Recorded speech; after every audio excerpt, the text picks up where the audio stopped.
By the time your child is 5 years old, they know around 6,000 words and can say around 2,200 of those words. Wouldn't you like to know exactly how your child gets to this point?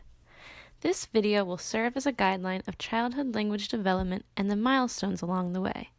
Keep in mind, children will differ in when they hit these milestones, and the ages given in this video are variable.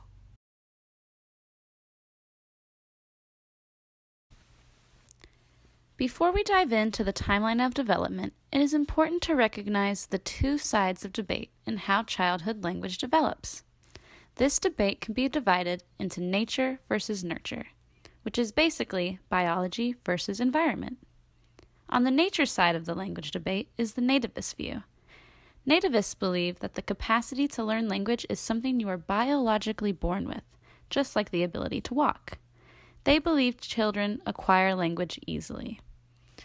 The nurture side includes the opposing non-nativists. Non-nativists believe that children learn language through their environment. They believe children need relationships and other cognitive capabilities before they can learn language.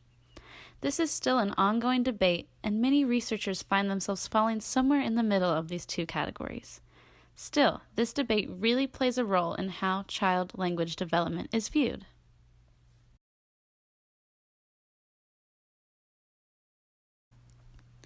Language development, which may be a surprise to you, starts while your baby is still in the womb. A baby not only hears some sounds from the outside world, but they can pick up on so much more. In 1987, DeCasper and Spence held a study where they had mothers who were 7 months pregnant read different stories to their baby in the womb. These stories were all similar to The Cat in the Hat in pattern, length, and vocab. Once the children were born, they found that the baby preferred the story that was read to them the most. This was not due to the content of the story or the voice of the mother, but rather to the music of her speech. This music is known as intonation, or how the voice goes up and down in pitch. Unborn babies make memories of the intonational qualities of the stories they heard and can recall the story that was most frequently read to them. So even before entering the world, your child has already started its language journey.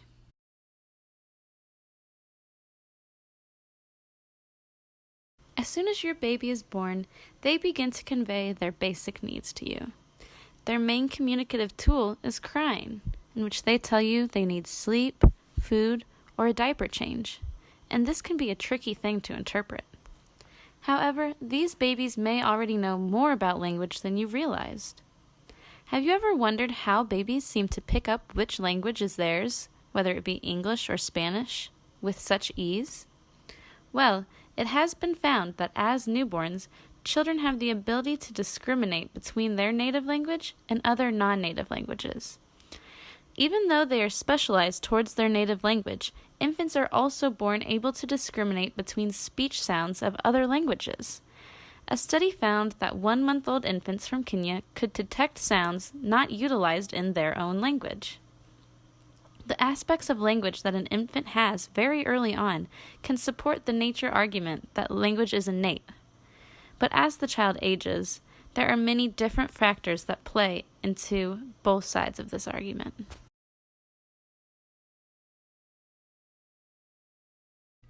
Every parent is awaiting their child's first word. Whether it be mama or dada, it will be music to their ears.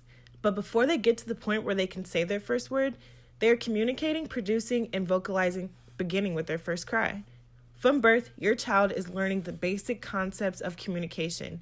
If he or she cries, he or she will get fed, cuddled, or whatever it takes to make them feel better. Believe it or not, your response to your baby's sounds are helping them better understand how communication works and help supports their language development. While every child learns to speak at his or her own pace, there are certain milestones that can serve as sort of a guide to normal speech and language development. I broke down these milestones into 5 stages. Stage 1 contains natural productions from an infant, such as crying, fussing, coughing, and burping. It may not seem like it, but these natural expressions are forms of early communication. The saying, babies pick up on everything, is very true. The quality of your input to your infant is very important. According to a study done by Denise Armandel, she concluded that babies as young as 2 months old can even notice changes with word order within a sentence. The ability to remember sequential order information is an important component in learning and mastering of many complex cognitive skills, such as language learning. According to the study, it investigated whether infants were able to remember the order of words in an English sentence. The results concluded that infants exposed to single sentences were able to detect changes in word order. Just knowing that an infant as young as 2 months old is capable of recognizing something like word order portrays how fast and easy language learning can be. While communication expressions from stage 1 are still existent, your infant gradually graduates to stage 2 at about 2 to 5 months old.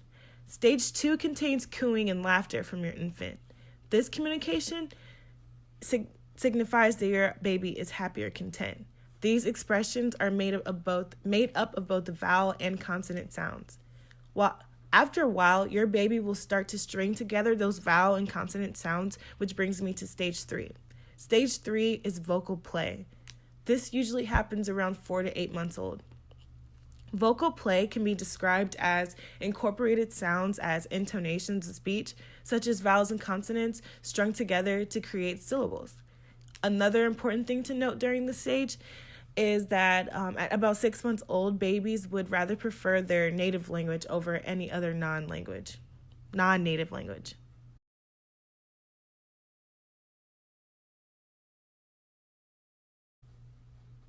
It is important to understand the comprehension of words comes before the production of words. The child identifies words by using 2 different kinds of cues called transitional probabilities and prosthetic cues. Transitional probabilities are statistical information on the probability that one sound will follow another. In other words, it is a chance of one sound coming after another in words. Infants use this probability to make guesses about segmentations and where word boundaries are likely to be. This is where evidence comes into play that 7-month-olds are able to comprehend their first words before they say them. Infants can identify clauses, which are large units of grammar, before they have uttered their first word. Stage 4 includes babbling. This is when your child is experimenting with different sounds but doesn't produce any recognizable words. And lastly, we have stage 5, which includes jargon. Jargon can be described as your child's own language. During this stage, they are commenting, expressing surprise, and asking questions, but you can't really understand a word of it. At this point, your child is experimenting with language. You might also notice a lot of curiosity gestures from your baby, such as pointing. And one last thing to note during this age is how your baby learns to talk can come from a lot of imitation. Imitation plays a huge role in how your child learns to talk. You might find your baby copying movements of your lips when saying a sound or doing your body gestures after you. And you might even find yourself imitating your baby, trying to correct them. Your baby is always watching what you do and picks up on everything from you.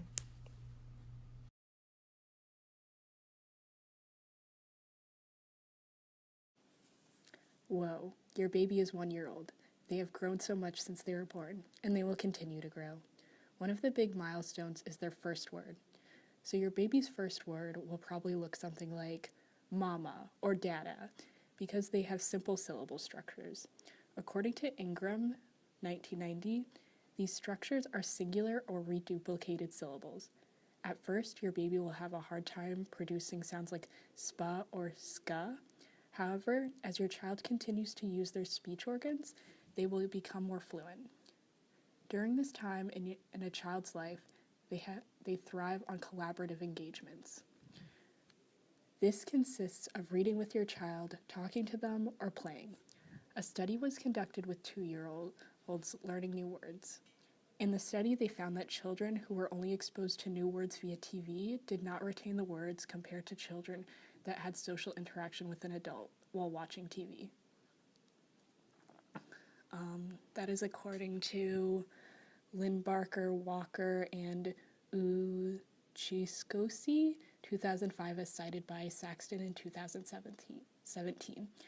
Another concept that appears at age 1 is overextension. Overextension occurs when a child's limited understanding of a word means causing them to place that word in the wrong category. For example, if you show a child a blue cup, a clear cup and a white mug and asked them to place a sticker on the two cups, they could place the sticker on one of the mugs. This is a very common problem according to Rescorla, 1980. Research shows that children between 1 and 2 will overextend 40% of the time.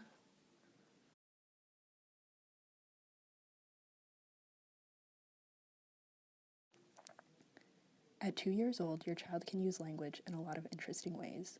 They also undergo a rapid growth in vocabulary called a vocabulary spurt. At this point, children's word learning increases from about 1 word per week to about 1 word per day. According to Dormy, 1987, this generally takes place after a child has acquired about 50 words.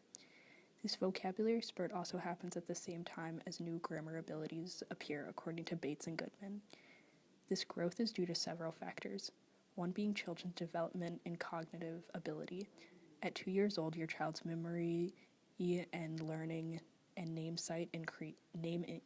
insight increases. There's also an increase in children's social cognitive ability, which includes theory of mind. Theory of mind is the awareness of their own feelings and emotions as well as other people's. Also the understanding that other people have different perspectives. But how are children able to achieve this growth in vocabulary and learn words from a parent's stream of speech? By using several cognitive biases that help children infer the meaning of a word without ever explicitly being told what the word means. The first bias is whole word bias. This means children's perception of objects is always the whole thing. In the case of a rabbit, children think of it as a single object, not something with ears or feet. Children at this age also have shape bias. Children will categorize everything of the same shape as being the same thing, regardless of color or size. Your little one is also able to learn new words because they've developed basic syntax. What this means is your child can learn new verbs because they understand the doer of an action or an agent comes first in English. Gertner and Fisher and Esgart, 2016, as cited by Saxton, 2017, studied children and were able to, in a study, children were able to choose the correct picture in a sentence, the duck is gorping a bunny, based on knowing the duck is the doer, and were able to choose the correct photo based on which animal was performing the action. At this age, children also tend to over-regularize their verbs. This means your little one might say things like goer, and vocabulary size can differ from each child, and it is very individual. Sex differences in personality is just 2 differences in vocabulary.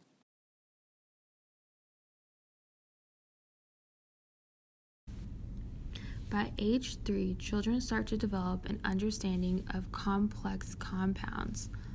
There are 3 levels of rules that children are able to apply to form a complex compound. Some authors believe that these levels are innate. However, how do we know that this is true?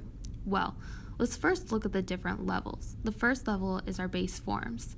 For example, the words head, man, men, and hunter are all base forms. And the second level is our derivation/compounding. So if we were to combine these words, head hunter, men hunter, are our second level. And then the third is regular plural inflation, so adding an S on the end.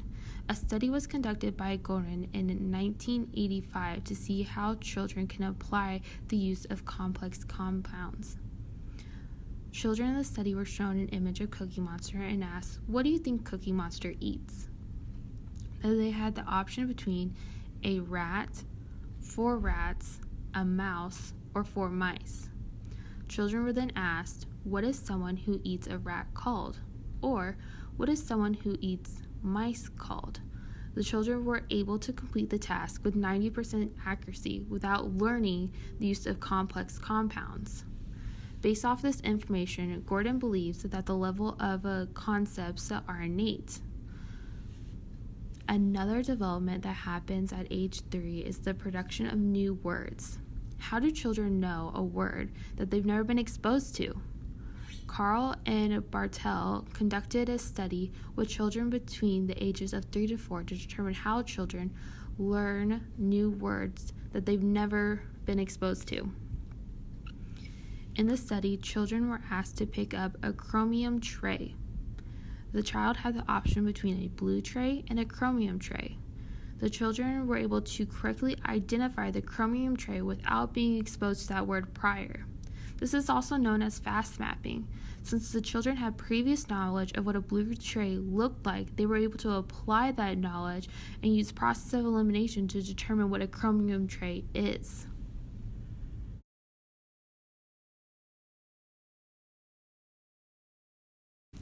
Now your child is 4 years old, and you're probably thinking, what milestones will they accomplish?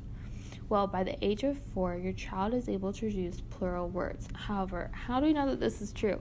That's a great question. So a study was conducted by Burko in 1978 called the WUG test. And you're probably wondering, what's a WUG? A WUG is a singular creature, and I bet if you asked someone right now if they knew what a WUG was, they would have no idea. And that's the whole point of the study, is that Burko asked children about a creature that they've never heard about. Children were shown a picture of a WUG and asked, what is this called? Then children were shown a picture of 2 WUGs and asked what they were called. Children were able to respond with the pluralization of the word WUG with 90% accuracy without knowing what the creature was. Another thing that happens at the age of 4 is children start to develop a deeper understanding of compound words. In the English language, compound words are formed with a modifier and a head. For example, in the word cupcake, cup is identified as the modifier, and cake is identified as the head. Clerk, Girlman, and Lane developed a study to determine how children learn compound words. In the study, children looked at a pencil tree versus a tree pencil. By the age of 4, children were able to identify the difference between these 2 words 96% of the time. However, children still had difficulty in producing errors when it came to compound words. For example, if you asked a child, who is someone that pulls a wagon? Some children might say a pull wagon or a puller wagon. And this is an error because it's actually a comprehension production error, because the child should be placing wagon in front of puller. So they should be saying they're a wagon puller instead of a puller wagon.